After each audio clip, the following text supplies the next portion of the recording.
Tiga orang hakim Pengadilan Negeri Surabaya sudah ditetapkan jadi tersangka kasus suap untuk membebaskan Ronald Tanur.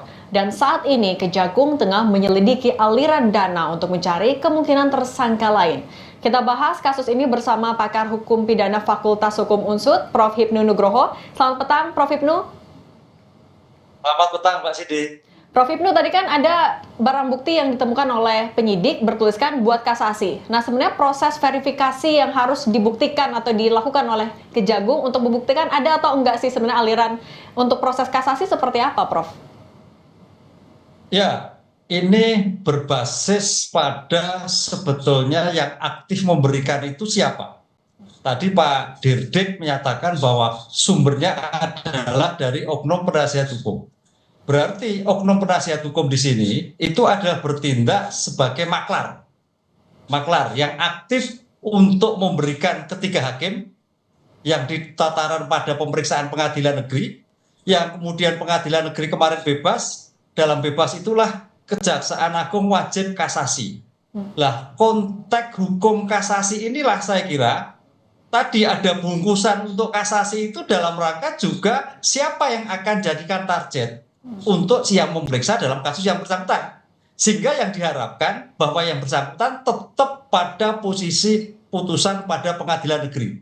Dengan demikian tampaknya pemberian sebagai bentuk suap ini adalah sempurna, Mbak, lengkap. Tidak hanya pada tataran di tingkat pengadilan negeri, tapi juga sudah dipikirkan pada tataran tingkat kasasi. Sehingga putusan pada tingkat kasasi sama dengan apa yang diputuskan oleh pengadilan negeri. Tapi tampaknya lain kemarin, putusan menjadi bebas. Nah, inilah supaya upaya yang dilakukan oleh Kejaksaan Agung. Apakah bisa menjerat? Agak sulit, karena belum sampai pada siapa penerimanya. Tapi niatan itu sudah ada. Artinya dalam kasus ini kesempurnaan sebagai pembuatan untuk menyuap itu adalah sudah dipikirkan dari tingkat PN sampai pada tingkat kasasi. Bisa memberatkan kepada pihak kuasa hukum nggak karena sudah ada perencanaan itu?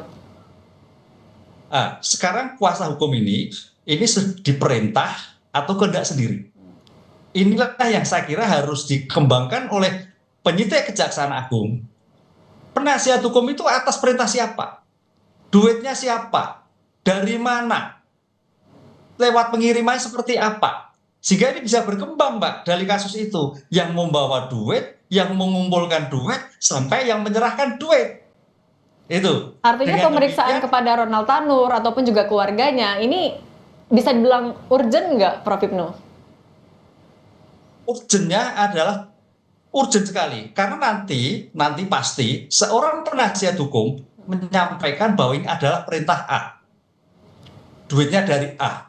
Nggak mungkin kehendak sendiri, kan? Jadi oknum penasihat hukum itu hanya sebagai jembatan untuk memberi keinginan daripada R tadi, sehingga disampaikan pada oknum hakim. Disitulah suatu tindakan yang sempurna, baik dari pemegang uang, yang menyampaikan uang, yang mengaturkan uang, sampai yang menerima, sampai pada putusan yang seandainya nanti pada tingkatan kasasi. Ini saya kira suatu yang untuk mencari sumber dananya itu puluhan miliar kan angka yang besar. Siapa yang harus diperiksa terlebih dahulu oleh Kejagung?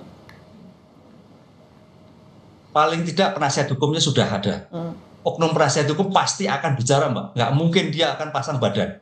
Dengan demikian nanti akan menunjuk siapa yang akan mengirimkan pada waktu itu.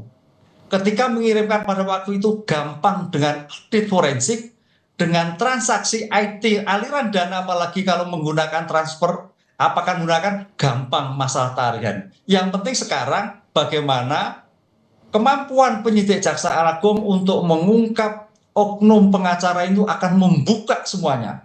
Karena menurut saya itu sebagai sumber, baik dari pemberi sampai pada penerima, sampai pada penerima yang kemungkinan tidak terjadi karena bungkusan tadi. Begitu.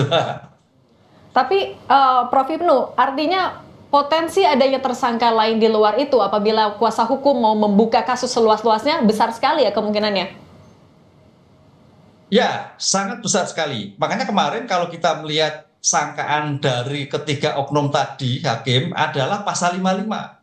Pasal 55 itu ibaratnya penyertaan. Pelakunya siapa, yang turut serta siapa, yang menyuruh siapa, ini bagian suatu rangkaian, suatu peristiwa yang dari hulu niatan daripada R, kemudian pada penasihat hukum, kemudian sampai pada oknum penegak hukum hakim. Oknum penegak hukum sudah juga disiapkan pada oknum yang andainya nanti pada tingkatan kasasi. Dengan demikian mudah-mudahan karena ini bagian dari pemerintahan Pak Prabowo yang baru, ini adalah dituntaskan semuanya tanpa pandang bulu, sehingga menjadikan pelajaran, menjadikan reformasi bagi di dalam dunia peradilan yang sekarang ini. Prof. Ibnu, tapi kalau dari kasus-kasus yang sebelumnya, untuk kasus dugaan suap kepada hakim, ini biasanya karena kuasa hukum yang menawarkan, yang memulai, atau memang dari majelis hakim yang membuka celah? Dalam berbagai kasus 50-50, Mbak.